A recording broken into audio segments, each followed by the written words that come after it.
Bien le bonsoir, mortel, et je suis heureux de vous retrouver une nouvelle fois pour vous raconter les aventures de la famille Renner. La dernière fois, nous avons vu que les enfants ne sont pas des diablotins qui sont nés pour casser les pieds de leurs parents. Et aujourd'hui, nous allons voir que la concurrence, elle se réveille, et qu'elle va détruire l'économie de la famille. Je suis l'archiviste, et aujourd'hui, on va se retrouver une nouvelle fois pour suivre les aventures et l'histoire de James Renner.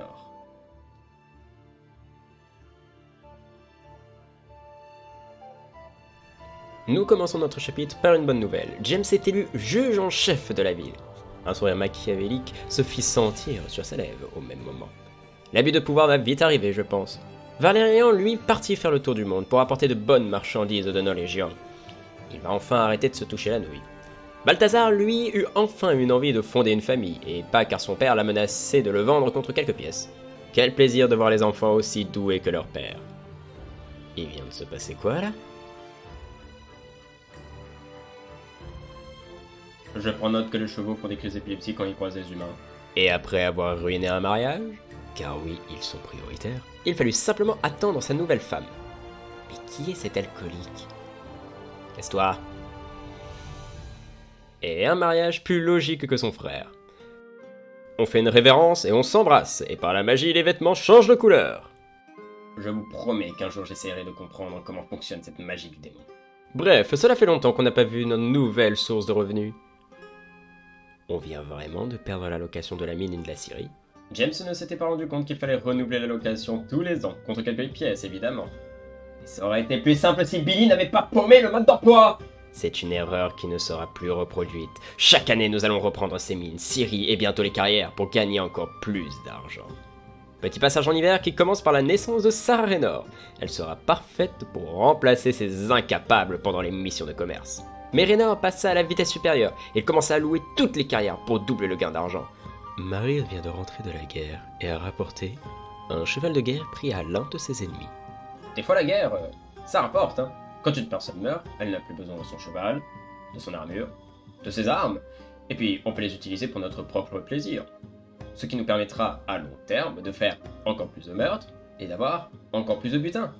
Et puis, encore à long terme, ça nous permettra de faire encore plus de meurtres et faire encore plus de butin. Faut penser business, les gars. Malheureusement, la guerre ne lui a pas guéri son visage de sorcière. Elle fait toujours aussi peur. Sorcière va... Oh, mais regardez, Octavius a enfin 5 ans. Il est tout mignon, tout plein. Va t'excuser pour les bêtises que tu n'as pas faites, petit fils indigne. Je vous rappelle que James est papy maintenant, et que les papys, c'est aigri. Mais les fonctions politiques rattrapent toujours, et James va devoir élire un membre d'une des 3 familles qui se présentent au poste d'assistant du conseil. Va vraiment falloir que j'ai une discussion avec le joueur, moi. Mais bref, après avoir regardé avec quelle famille James est le plus proche, c'est finalement la famille Brotner qui va prendre le poste. Et puis, s'il est incompétent, on peut toujours l'assassiner, vous savez. Alors qu'il se touchait la nouille, Balthazar fut envoyé en mission commerciale à Aix-la-Chapelle afin de pouvoir profiter de toutes ses richesses. C'est pour l'argent. Et comme d'habitude, une guerre qui se déclare, Marie qui part pour la bagarre, afin de montrer que la famille est puissante. Cela fait longtemps qu'on n'a pas parlé argent. James ne fit pas la même erreur que l'année précédente et loua à l'avance de magnifiques sommes d'argent afin de continuer ses activités futures. Et comme toujours, les transporteurs furent gâtés avec de nouveaux moyens de transport. Tout se passait pour le mieux pour James. L'argent coulait à flot, les emplois étaient utiles, et les employés ne se plaignaient jamais. Qu'est-ce qui pourrait détruire cette merveilleuse harmonie ?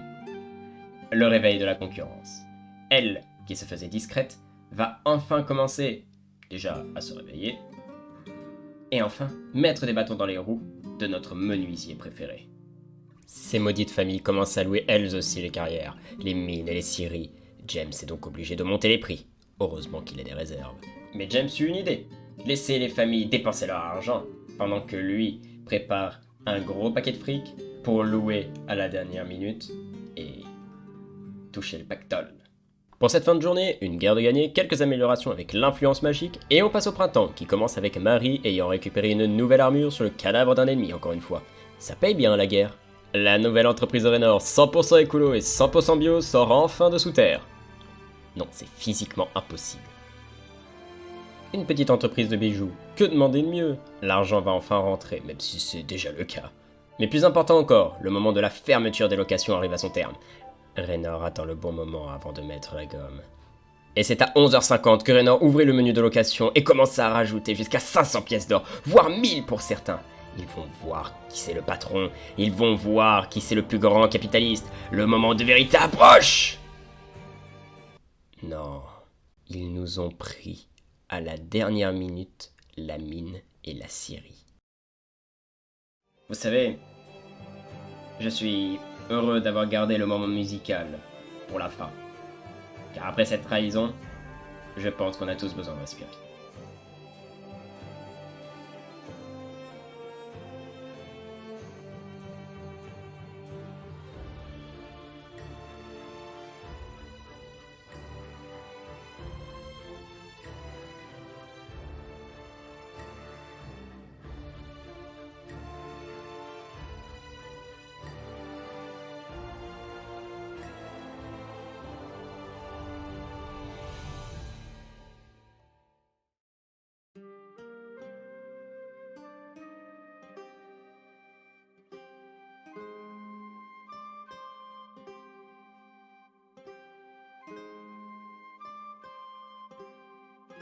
Cet épisode est la preuve qu'il ne faut jamais sous-estimer ses adversaires. Ils ont beau être silencieux en paraissant moins puissants que vous, ils n'hésiteront pas à utiliser la ruse pour vous anéantir. C'était l'archiviste, et n'oubliez jamais qu'on vous observe.